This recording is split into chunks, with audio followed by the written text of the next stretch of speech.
Hello friends, मैं Rohit edu India by Rohit YouTube channel में आप सभी दोस्तों का स्वागत करता हूं। आज हम पढ़ने वाले हैं अफ्रीका महाद्वीप। क्योंकि अ, देखा जाए तो हमारी पृथ्वी जो है, पृथ्वी को 7 बड़े बड़े महाद्वीपों में विभाजित किया गया है।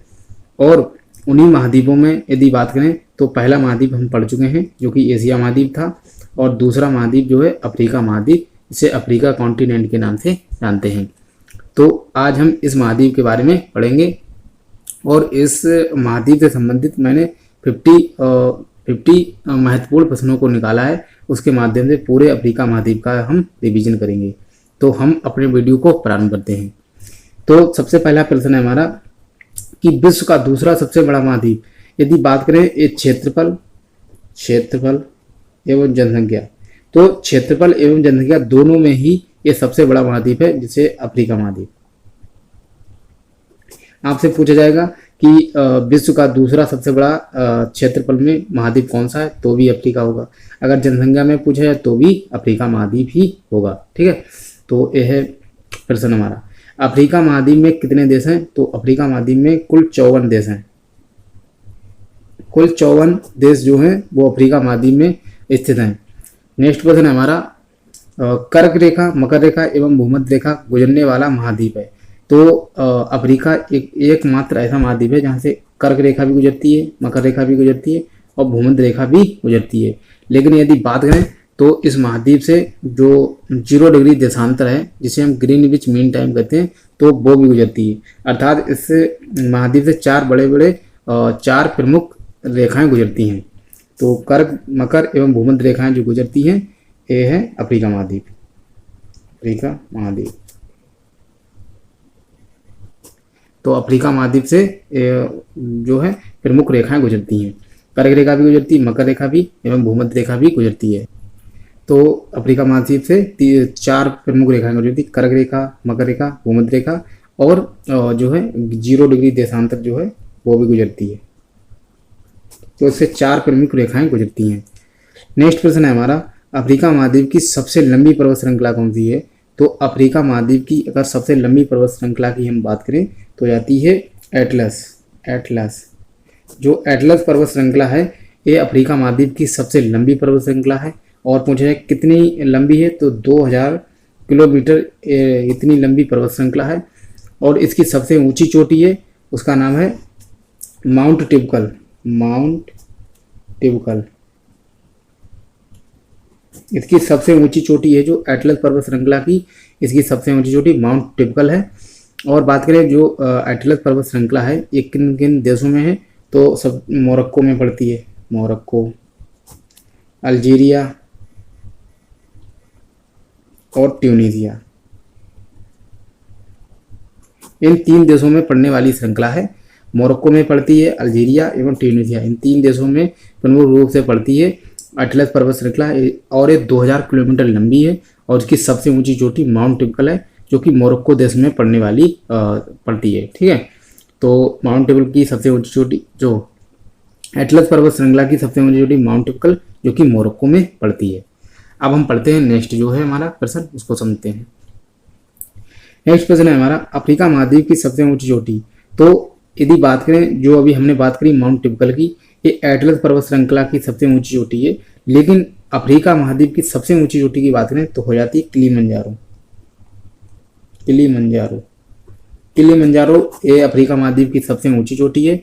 और किलिमंजारो जो है वो तंजानिया में स्थित है। तंजानिया देश जो कि अफ्रीका में है, तो अफ्रीका में ही ये चोटी स्थित है और अफ्रीका महाद्वीप की सबसे ऊंची चोटी है। किलिमंजारो की यदि बात करें तो ये ज्वालामुखी पर्वत भी है। नेक्स्ट क्वेश्चन है हमारा, विश्व का सबसे बड़ा गर्म मरुस्थल।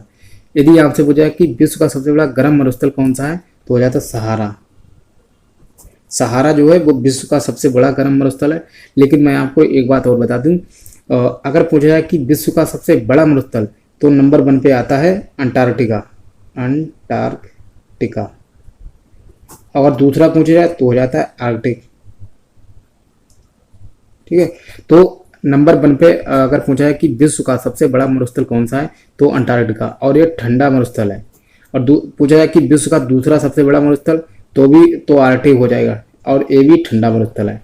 ठीक है, लेकिन आपसे पूछा जाएगा कि विश्व का सबसे बड़ा गर्म मरुस्थल अगर पूछा है गर्म में, तो सहारा नंबर 1 पे आता है। अदरवाइज ये ठंडा या गर्म आपसे नहीं पूछा जाए तो ये तीसरे नंबर पर आता है, लेकिन गर्म में फर्स्ट नंबर पर है। और अगर ठंडा अगर पूछा है कि विश्व का सबसे ठंडा मरुस्थल कौन सा है, तो अंटार्कटिका हो जाएगा।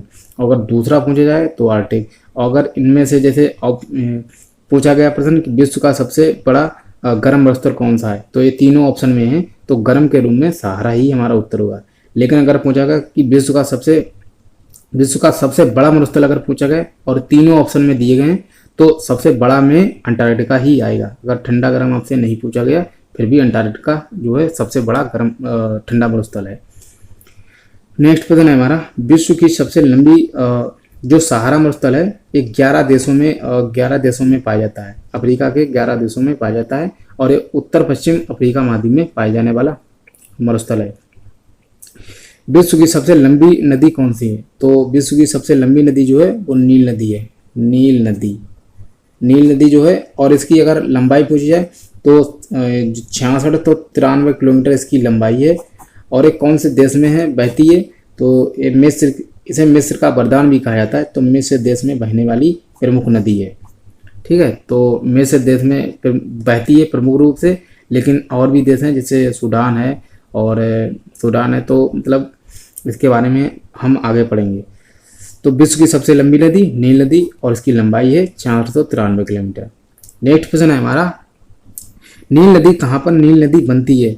तो मैं आपको बता दूं, क्योंकि नील नदी जो है जहाँ से इसका उद्गम होता है वहाँ से 2 नदियों के रूप में चलती है, एक श्वेत नील और एक ब्लू नील। तो एक तो है विक्टोरिया झील, ठीक है, और एक है ताना झील। एक है विक्टोरिया झील और एक है ताना झील। विक्टोरिया झील और ताना झील से जब जो 2 नदियाँ निकलती हैं, तो विक्टोरिया झील है, मैं आपको लिख के बता दूं, विक्टोरिया झील, और ये है ताना झील। ठीक है,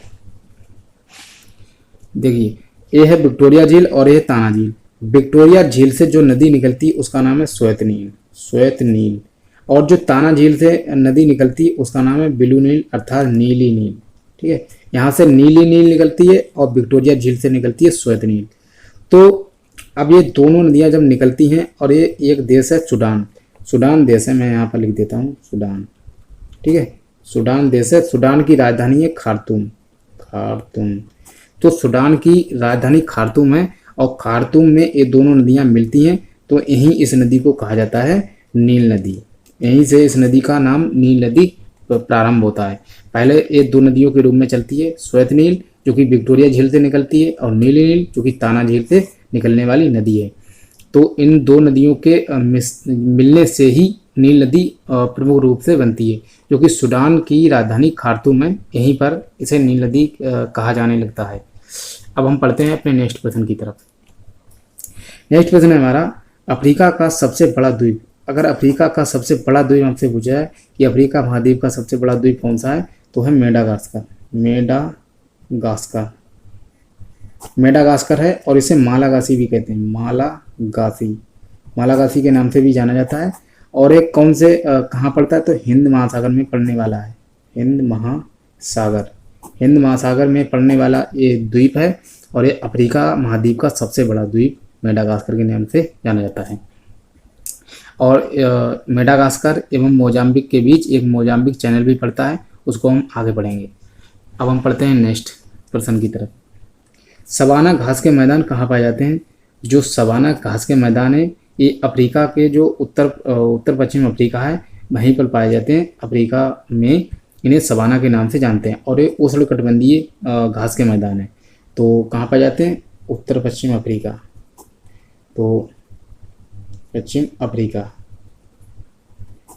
अफ्रीका में पाए जाने वाले घास के मैदान है, इन्हें हम सवाना घास के मैदान के नाम से जानते हैं, और ये उष्णकटिबंधीय घास के मैदान है। तो आपसे पूछा जा सकता है कि अफ्रीका के उष्णकटिबंधीय घास के मैदान कौन से हैं, तो सवाना घास के मैदान है। और नेक्स्ट क्वेश्चन है हमारा, बेल्ट घास के मैदान है, ये कहाँ पाए जाते हैं? और ये शीतोष्णकटिबंधीय घास के मैदान है। तो 2 तरह के प्रश्न पूछे जाएंगे, एक तो बेल्ट घास के मैदान पाए कहाँ जाते हैं, दूसरा ये मतलब किस प्रकार के हैं, तो शीतोष्णकटिबंधीय घास के मैदान है। तो 2 प्रश्न बन गए। तो जो बेल्ट घास के मैदान है ये दक्षिण अफ्रीका में पाए जाते हैं, दक्षिण अफ्रीका। तो जो दक्षिण अफ्रीका है एक देश है और अफ्रीका महाद्वीप में के बिल्कुल दक्षिण में पड़ने वाला देश है। तो दक्षिण अफ्रीका देश में पड़ते हैं बेल्ट घास के मैदान, और ये शीतोष्णकटिबंधीय घास के मैदान है। नेक्स्ट क्वेश्चन है उसको समझते हैं। एकमात्र महाद्वीप जो चारों गोलार्धों में स्थित है, ऐसा एकमात्र कौन सा महाद्वीप है जो चारों गोलार्धों में स्थित है? तो उस महाद्वीप का नाम है अफ्रीका, अफ्रीका महाद्वीप। समझते हैं इसको थोड़ा, जैसे मैं आपको दिखा दूं यहाँ पर, जैसे अफ्रीका महाद्वीप है, ठीक है। तो अफ्रीका महाद्वीप के इस प्रकार से जो है चारों गोलार्धों में पड़ता है। अफ्रीका महाद्वीप एक ऐसा महाद्वीप है जो उत्तर हो गया पूरा, ये दक्षिणी, और ये जैसे पूर्व पश्चिम हो गया, ये पूर्व हो गया। तो इस प्रकार से चारों गोलार्धों में पड़ता है। ये पूरा जो हो गया उत्तर में आता है, ये दक्षिण में आता है, और ये पूरा पश्चिम में आता है, और ये पूर्व में आता है। इस प्रकार से अफ्रीका एकमात्र ऐसा महाद्वीप है चारों गोलार्धों में पड़ता है। तो अफ्रीका को ही ये टाइटल प्राप्त है। नेक्स्ट क्वेश्चन है हमारा, नील नदी पर बसा सबसे बड़ा शहर कौन सा है? तो नील नदी जो है इस पर बसा सबसे बड़ा शहर कौन सा है, ये पूछा गया है। तो इसको हम समझते हैं कि सबसे बड़ा शहर कौन सा है। तो जो काहिरा है, बात करते हैं काहिरा की। काहिरा जिसे हम कैरो भी कहते हैं, कैरो, ठीक है। तो जो काहिरा या कैरो है ये राजधानी है मिस्र की राजधानी है। और बात करें मिस्र देश की राजधानी है काहिरा या कैरो, इसे हम कहते हैं। तो नील नदी पर बसा सबसे बड़ा शहर जो है वो काहिरा या कैरो ही है। अब हम बढ़ते हैं नेक्स्ट की तरफ। नेक्स्ट क्वेश्चन है हमारा, विश्व का दूसरा सबसे विशाल बांध जो नील नदी पर बना है। तो बात करें विश्व का दूसरा सबसे विशाल बांध जो है वो नील नदी पर बना है, ये प्रश्न पूछा गया है। कौन सा है? तो उसका नाम है आसबान बांध है। ये नील नदी पर बना हुआ है और ये मिस्र में पड़ता है, ठीक है। तो मिस्र में पड़ता है और ये नील नदी पर बना हुआ सबसे विश्व का दूसरा सबसे बड़ा बांध है। पूछा जाएगा आपसे कि नील नदी पर कौन सा बांध बना हुआ है? तो आसबान बांध। और एक किस देश में है? तो मिस्र में पड़ता है। नेक्स्ट हमारा स्वेज नहर। जो स्वेज नहर है ये बहुत ही प्रमुख नहर है। स्वेज नहर के बारे में अगर थोड़ा इंपॉर्टेंट जानकारी प्राप्त करें तो स्वेज नहर विश्व की सबसे व्यस्त नहर के नाम से जानी जाती है, और यहाँ से सबसे अधिक जो है व्यापार होता है। जो यूरोप से अगर एशिया में जो भी लोग आना चाहते हैं वो इसी रास्ते का उपयोग करते हैं और इसके माध्यम से एशिया में व्यापार करते हैं। और यदि एशिया के लोग जो भी यूरोप की तरफ जाना चाहते हैं तो वो इसी रास्ते का उपयोग करते हैं यदि जलमार्ग से जाते हैं। तो स्वेज नहर की यदि बात करें तो इसकी स्थापना जो है इसका बनना जो प्रारंभ हुआ था 1859 में ये बनना प्रारंभ हुई थी, और ये 1869 डेट है इसमें बनकर पूरा हो गई थी। तो 1859 में बनना प्रारंभ हुई थी, लगभग 10 साल लगे थे, तो 69 में बनकर तैयार हो गई। और वर्तमान में यदि बात करें तो 1956 ये वो डेट है जिस डेट में 1956 में जो मिस्र देश है, मिस्र, इसने इसका राष्ट्रीयकरण कर दिया था स्वेज नहर का, और इसको अपने अंडर में ले लिया है मिस्र ने। तो वर्तमान में मिस्र की ये राष्ट्रीय नहर के नाम से जानी जाती है, और 1956 में मिस्र ने राष्ट्रीयकरण किया था स्वेज नहर का। अब हम बात करते हैं कि स्वेज नहर जोड़ती किन को है। तो ये है लाल सागर प्लस भूमध्य सागर, ठीक है। तो लाल सागर एवं भूमध्य सागर, लाल सागर और भूमध्य सागर को जोड़ने वाली नहर है। इसकी स्थापना 1859 से प्रारंभ हुई थी और 1869 में बनके पूर्ण हो गई। 1956 में मिस्र ने इसका राष्ट्रीयकरण कर दिया और अपने अंडर में ले लिया। लाल सागर एवं भूमध्य सागर को जोड़ने वाली नहर है, और लगभग 162 किलोमीटर इसकी लंबाई है, और लगभग 60 मीटर जो है इसकी चौड़ाई है, ठीक है। तो इस प्रकार से की बातें हैं जो भी उसको हमने समझा। अब समझ लेते हैं थोड़ा आगे। अफ्रीका का सबसे अधिक जनसंख्या वाला देश कौन सा है? अफ्रीका का वह कौन सा देश है जहां सबसे अधिक जनसंख्या है?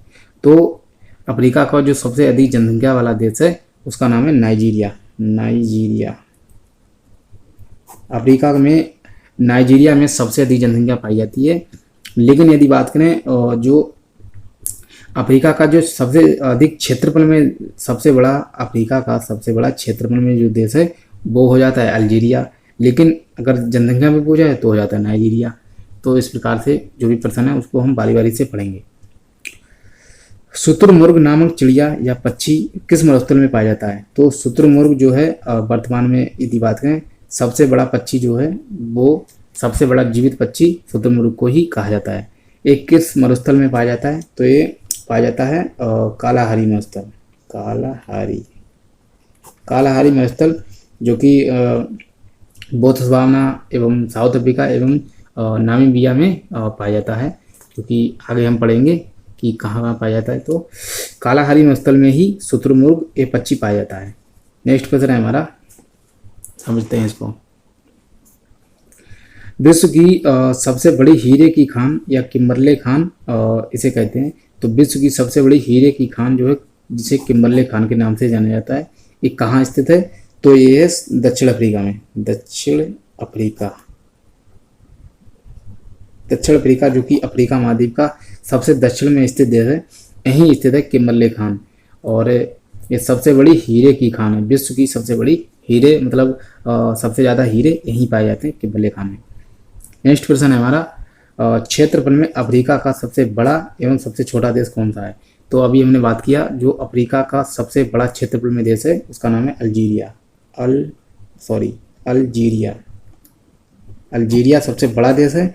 एवं सबसे छोटा देश की बात करें तो हो जाता है मेओटो जो है ये अफ्रीका महाद्वीप का सबसे छोटा देश है, और सबसे बड़ा की बात करें तो हो जाता है अल्जीरिया।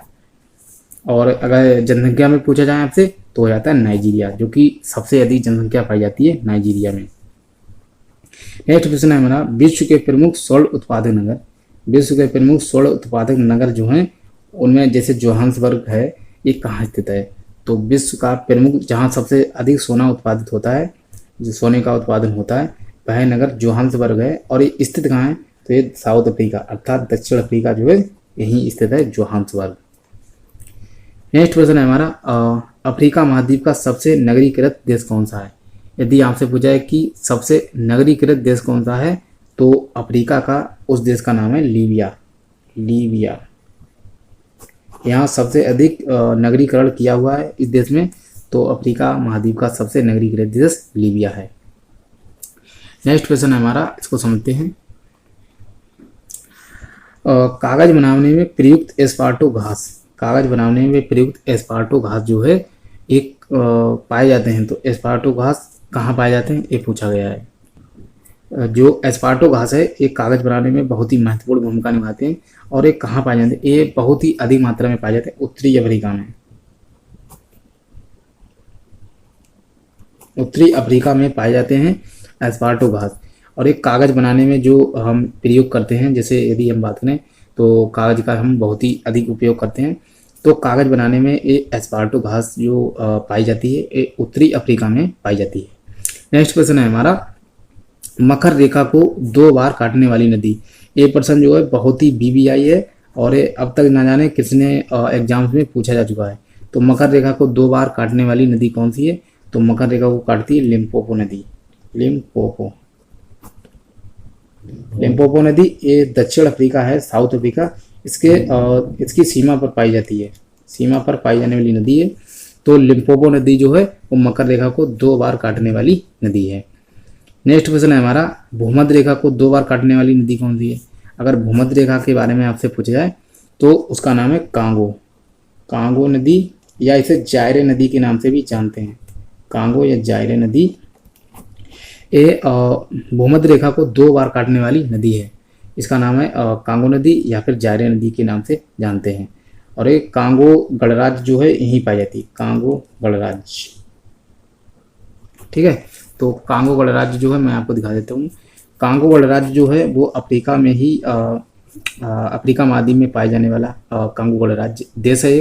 तो यहीं बहती है कांगो, इसी देश में बहती है कांगो नदी, इसका नाम गणराज्य के नाम पर ही पड़ा हुआ है।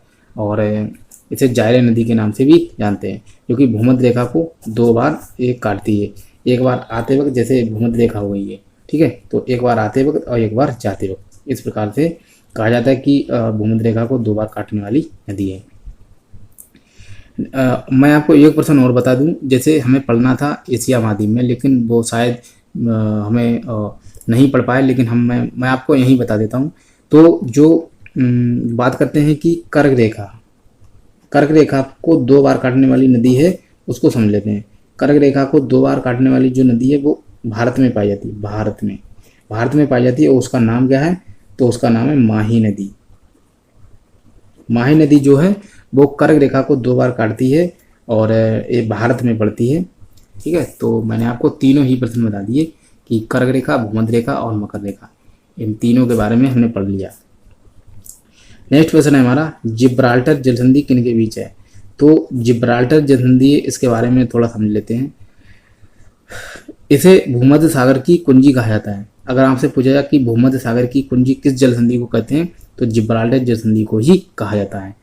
दूसरी बात कि ये जिब्राल्टर जलसंधि किनको जोड़ती है? तो ये यूरोप और अफ्रीका महाद्वीप जो हैं, इन दोनों को अलग करती है। ठीक है, तो यूरोप और अफ्रीका को अलग करने वाली जलसंधि है जिब्राल्टर जलसंधि। अब बात कर लेते हैं थोड़ा इनके अंदर की, इनमें देश कौन कौन से हैं जिनको अलग करती है। यूरोप का देश जो है स्पेन, और अफ्रीका का देश है मोरक्को। ठीक है, तो स्पेन एवं मोरक्को को, स्पेन जो है वो यूरोप का देश है और अफ्रीका का देश है मोरक्को, इनको दोनों को अलग करती है जिब्राल्टर जलसंधि। अब मैं आपको एक बात और बता दूं, ये जोड़ती किनको है? तो बात करें अटलांटिक महासागर। ठीक है, अटलांटिक महासागर एवं किसको जोड़ती है? दूसरे का नाम है, उसको समझ लेते हैं, भूमध्य सागर। मैं आपको एक बार रिपीट कर देता हूँ, जो जिब्राल्टर जलसंधि, इसे हम भूमध्य सागर की कुंजी भी कहते हैं।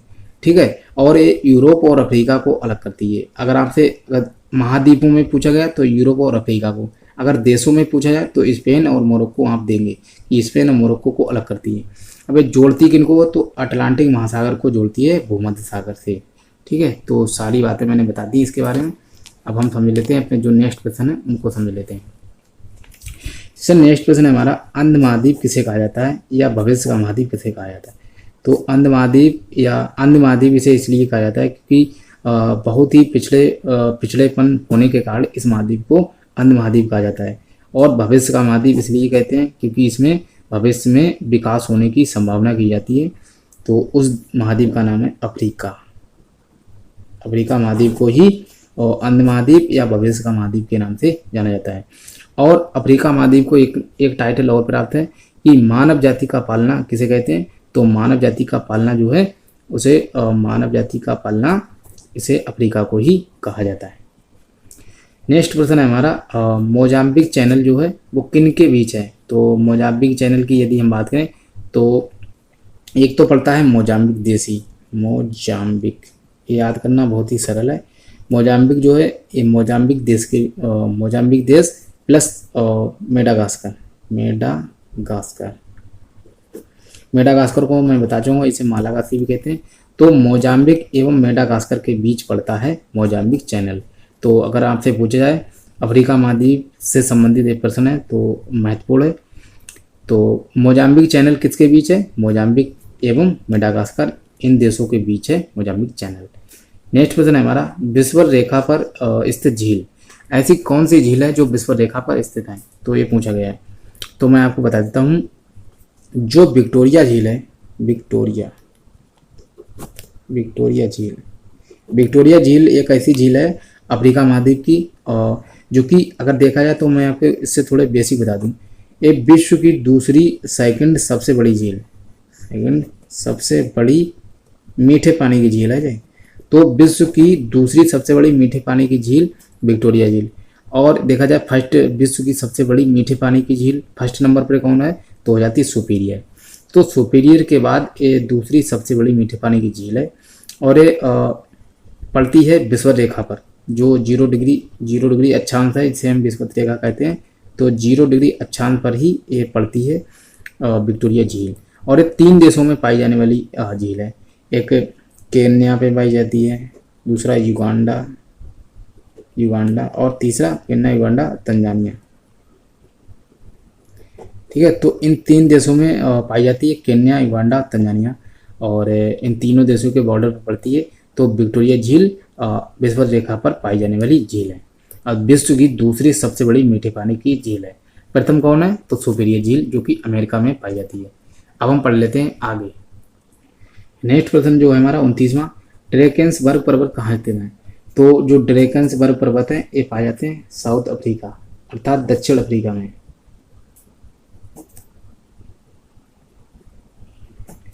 दक्षिण अफ्रीका जो देश है यही पाए जाते हैं ड्रेकेंसबर्ग पर्वत। नेक्स्ट प्रश्न है हमारा, कालाहारी मरुस्थल कहाँ पाए जाते हैं? जो कालाहारी मरुस्थल है ये कहाँ पाए जाते हैं?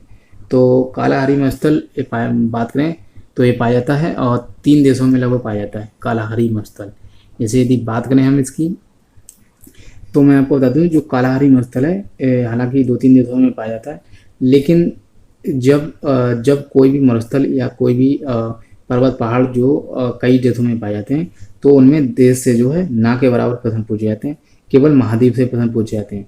तो कालाहारी मरुस्थल कहाँ पाया जाता है? तो ये अफ्रीका महाद्वीप में, अफ्रीका महाद्वीप में अगर आपसे प्रश्न पूछा जाएगा कि कालाहारी मरुस्थल कहाँ स्थित है तो आपको वहाँ पर महाद्वीप ही दिए जाएंगे, अफ्रीका, यूरोप, एशिया, इस प्रकार से ऑप्शन दिए जाएंगे। नेक्स्ट क्वेश्चन है हमारा, बुशमैन जनजाति कहाँ पाई जाती है? जो बुशमैन जनजाति है एक कालाहारी मरुस्थल में ही पाई जाती है। तो मैंने ऑप्शन लिया कि बुशमैन जनजाति कहाँ पाई जाती है, तो ये कालाहारी मरुस्थल में पाई जाती है। और ये बात करें तो ये मौन व्यापार करती है, मौन व्यापार करती है, मतलब बिना बोले ही मतलब अपनी वस्तु को बेच देते हैं। तो ये मौन व्यापार के लिए प्रसिद्ध है। और ये बात करें बुशमैन की, तो ये दीमक को खाते हैं, दीमक, जो दीमक होती है इसे चावल के रूप में प्रयोग करते हैं। तो दीमक को चावल की तरह यूज करते हैं अर्थात इसे खा लेते हैं। तो इसके 2-3 विशेषताएं। बुशमैन जनजाति कहाँ पाई जाती है? कालाहारी मरुस्थल में। और ये मौन व्यापार करती है और दीमक को ये चावल की तरह खा जाते हैं। नेक्स्ट क्वेश्चन है हमारा, नामी मरुस्थल कहाँ स्थित है? तो जो नामी मरुस्थल है ये नामीबिया में स्थित है, नामीबिया जो कि अफ्रीका महाद्वीप का एक देश है, नामीबिया। तो ये नामी मरुस्थल नामीबिया में पाया जाता है। नेक्स्ट क्वेश्चन है हमारा, न्यास झील किन देशों में स्थित है? जो न्यास झील है इसके बारे में समझ लेते हैं। जो न्यास झील है ये 2-3 देशों में पाई जाती है। एक तो है बात करें मालावी,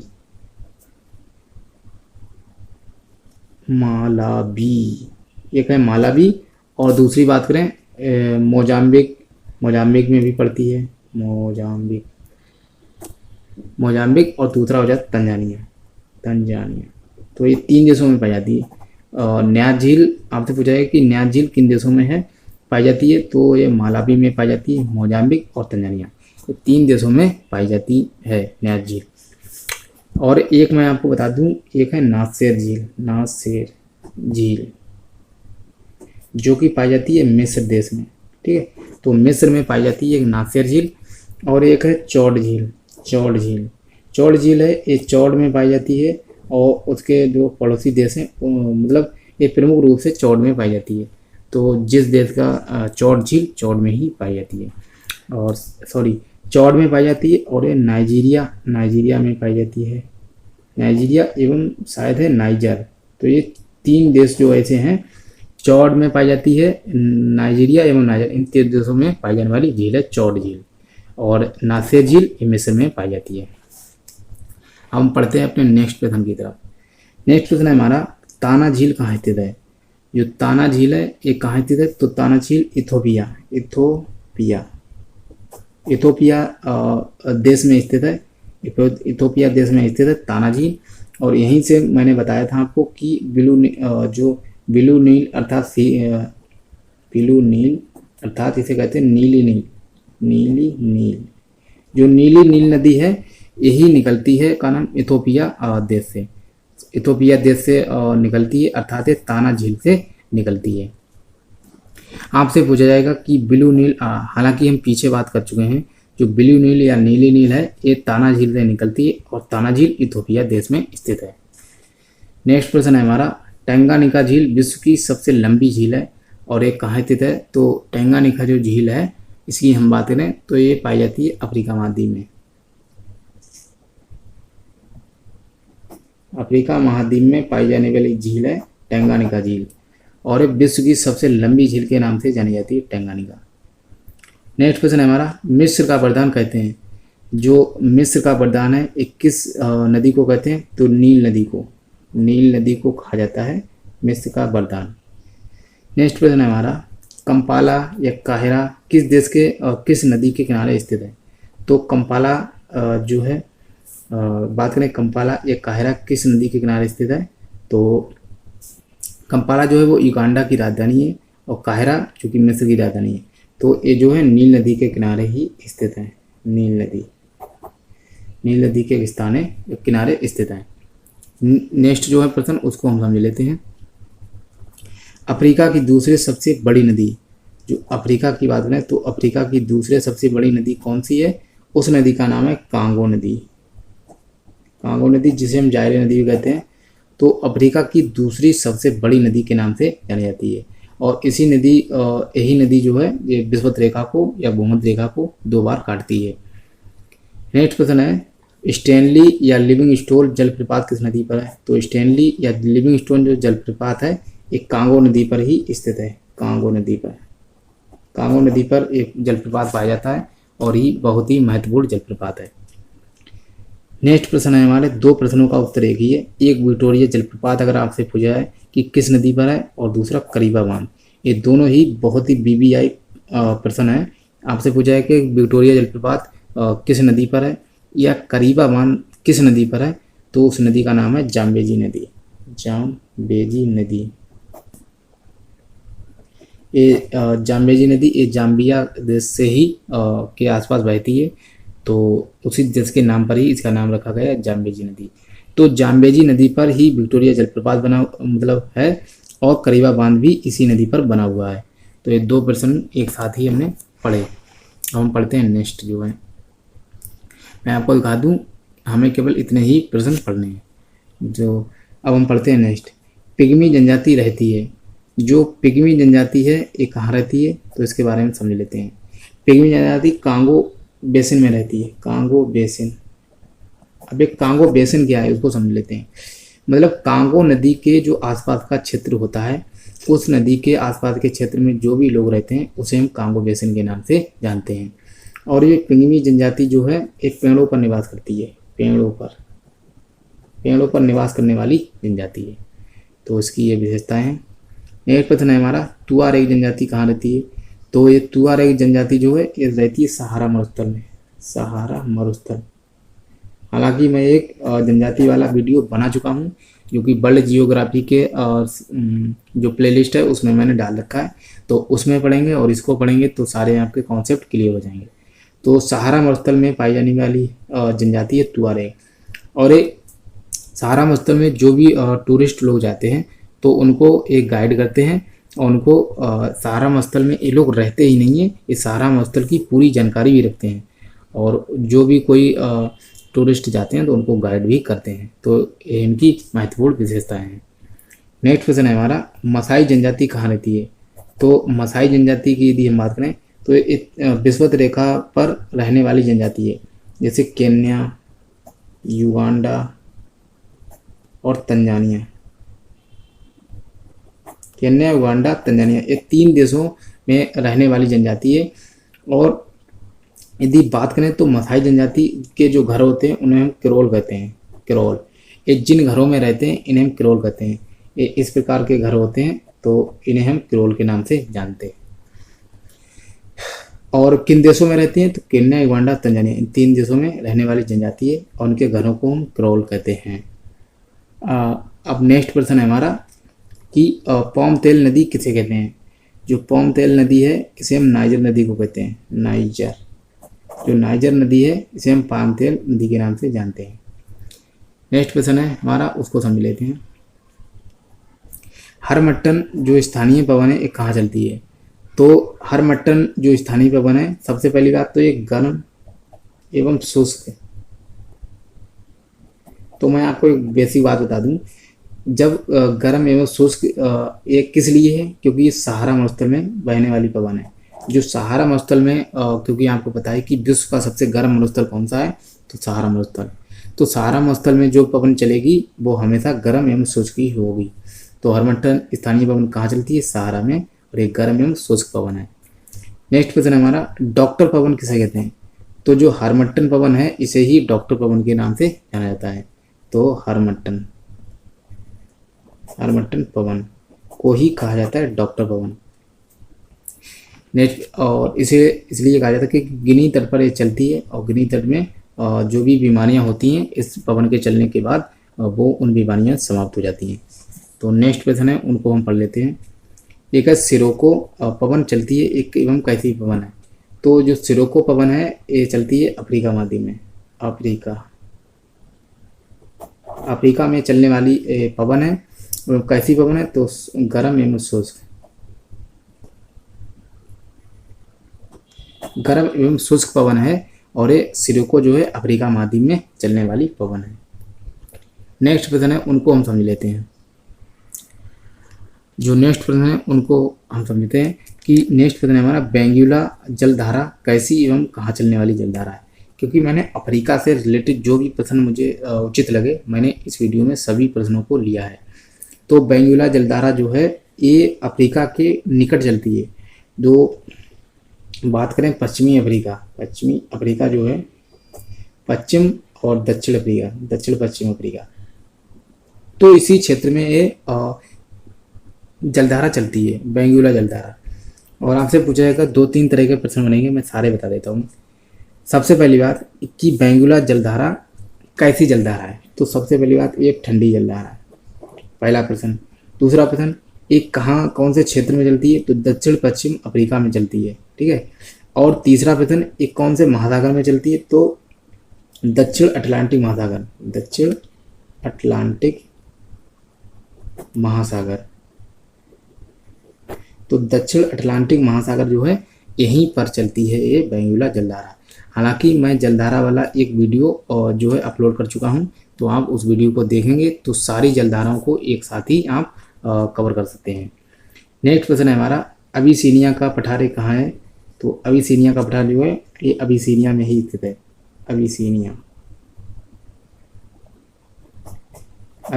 में स्थित है ये अबिसिनिया का पठार। और मैं आगे बता दूं आपको, तो मैं आपको सॉरी यहाँ पर गलती हो गई।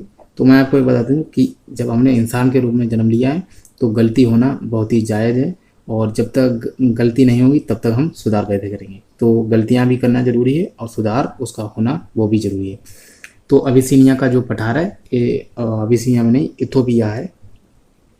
इथोपिया जहाँ से ताना झील निकलती है, और इथोपिया एवं दूसरा देश का नाम है सोमालिया। इथोपिया एवं सोमालिया ये 2 देश हैं, इसमें ये पठार पाया जाता है, अबिसिनिया का पठार, इथोपिया और सोमालिया। और दूसरा हमारा पठार जो है वो है मेडागास्कर। तो ये मेडागास्कर में ही पाया जाता है।